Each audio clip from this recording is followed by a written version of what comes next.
وقت کافی زیادہ ہو چکا ہے، بیان کرنے کا وقت نہیں ہے۔ اب جماعت کا وقت قریب ہو چکا ہے۔ چونکہ میں کافی دور سے آپ کے پاس آیا اور بیچ میں ٹریفک کے مسائل بہت زیادہ تھے، بہرکیف ہمارے حصے میں آج کے دن جتنا بھی وقت یہاں اللہ نے لکھا ہے اتنا ہم گزار کر کے جائیں گے انشاءاللہ۔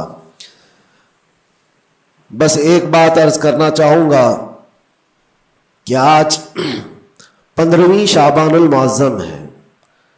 ہماری زندگی کے سالوں میں سے ایک نئے سال کی شروعات ہے۔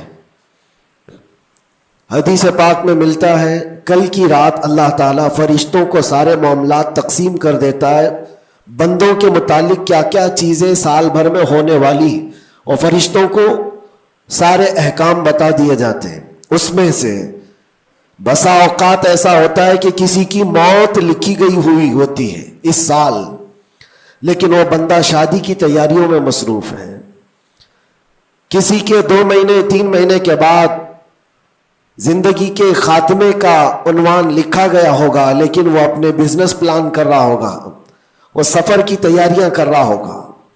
ہم میں سے بھی کسی کو معلوم نہیں کہ کل کی رات ہمارے لیے کیا حکم اللہ نے فرشتوں کو دیا ہے۔ اگر زندگی باقی ہے تو دعا کریں کہ اللہ تعالیٰ خیر و برکت والی زندگی عطا فرمائے، نیکیوں والی زندگی عطا فرمائے۔ اور ایک اہم بات جو آج سب جگہ گردش کر رہی ہوتی ہے، سرکولر ہوتی ہے، وہ یہ ہے کہ ہر بندہ اپنے اپنی غلطیوں کی معافی دوسرے سے مانگ رہا ہوتا ہے۔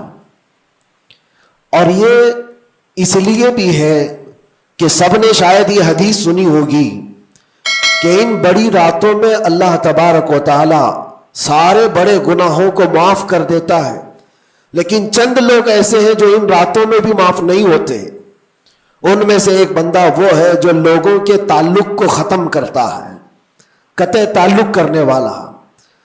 بھائیوں میں نفرت ہے، بھائی اور بہن میں نفرت ہے، باپ اور بیٹے میں نفرت ہے، رشتہ داریوں کو توڑا ہوا آدمی، اس کے لیے بھی کہا گیا اس رات میں اس کی بھی بخشش نہیں ہے۔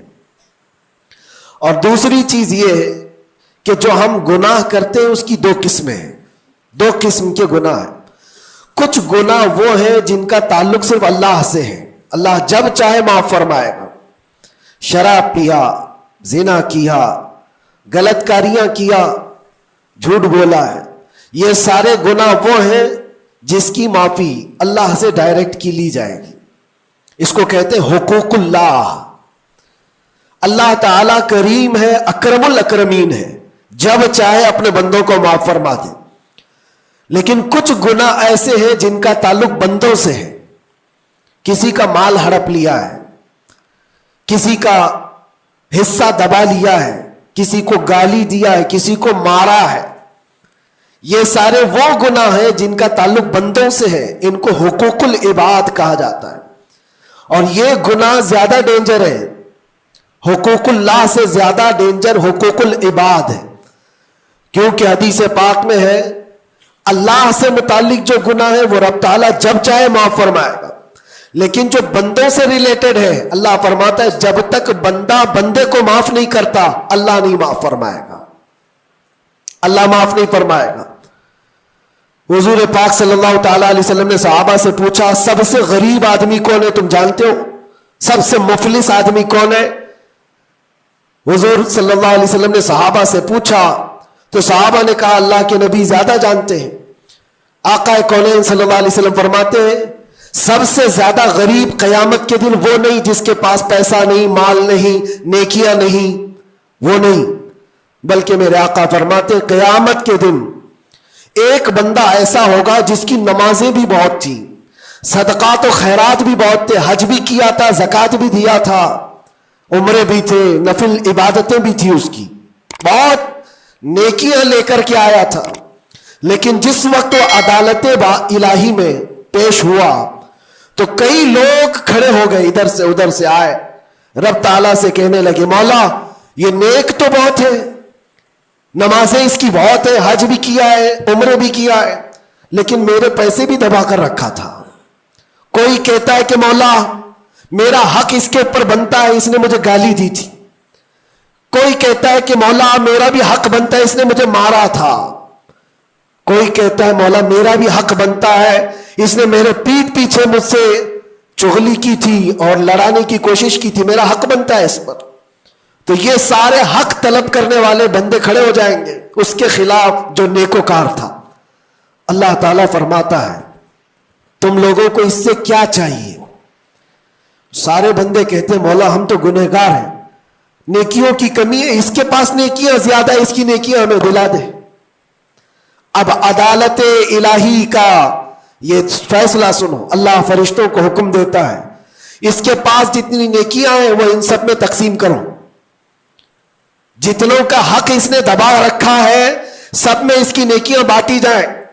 جب فرشتے اس کی نیکیاں نکال کر تقسیم کر رہے تھے, نیکیاں اس کی پوری ختم ہو گئی, حقداروں کا بھی حق پورا ہوا نہیں, کچھ اور بھی باقی رہ گئے تھے. وہ کہنے لگے مولا ہمارا بھی حق ہے اس کے اوپر, ہمارا بھی اس نے مال رکھا ہے. اللہ تعالیٰ فرماتا ہے اب اس کے پاس تو نیکیاں پوری ختم ہو گئی, تم چاہتے کیا ہو؟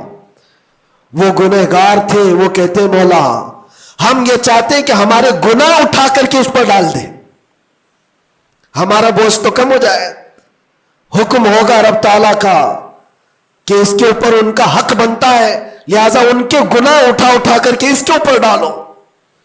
حدیث پاک میں میرے آقا فرماتے ہیں لے کے تو چلا تھا بہت ساری نیکیاں, لیکن وہاں سب بٹ گئی, الٹا دوسروں کے گناہ اپنے سر پر لے لیا اور سیدھے اس کو فرشتے جہنم میں لے کر جاتے ہیں.